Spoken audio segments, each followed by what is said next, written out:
আমি বলেছি আমার আদর্শ হযরতে ওমর।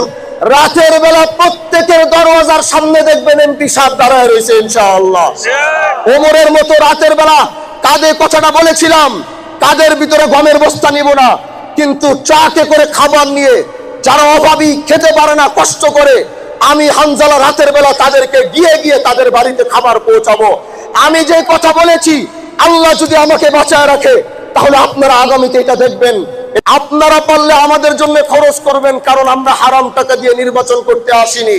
ওয়াদা দিয়ে যাচ্ছি, নির্বাচনের পর আমরা আপনাদেরকে কিভাবে আপনাদের কি করতে হবে 5 বছর আপনাদের ঘরের সামনে গিয়ে গিয়ে আপনাদেরকে দিয়ে আসবো ইনশাআল্লাহ। আজও যেমন আমাকে দেখছেন রাস্তার কিনারে চায়ের দোকানেও এইভাবে আমাকে দেখবেন। আমাকে আজ যেভাবে দেখছেন রাস্তা দিয়ে হাঁটতে এমপি হওয়ার পরে এইভাবেই দেখবেন যে আমি হেঁটে যাচ্ছি। আজও যেভাবে দেখছেন পাড়ায় পাড়ায় এসে কথা বলছি, এমপি হওয়ার পরে দেখবেন এই একই পাড়ায় এসে কথা বলছি।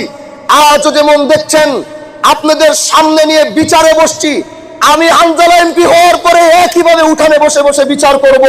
এমপি হওয়া মানে এটা নয় আমি অনেক বড় হয়ে গেছি, এমপি হওয়ার মানে এটা নয় শুধু বড় বড় গাড়ি দিয়ে ঘুরে চলে যাব না। এদেশের মানুষকে বুঝিয়ে দিব আমার মতো এমপি এদেশে যদি কেউ দেখতে চায়। আমি বলেছি আমার আদর্শ হযরতে ওমর।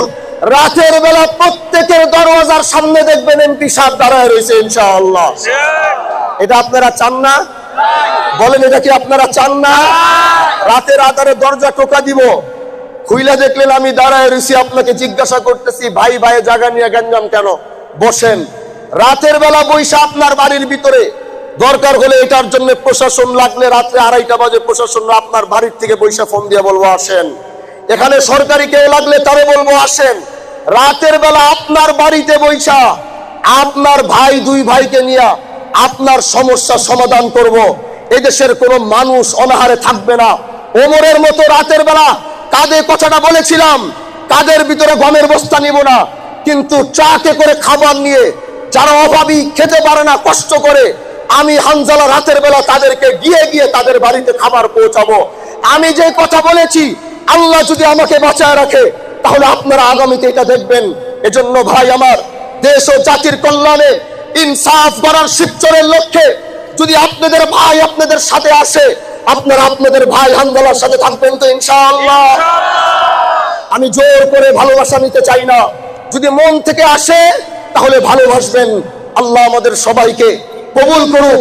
এত পরিশ্রম, এত মেহনত, এত সময় দিয়ে যারা উপস্থিত হয়েছেন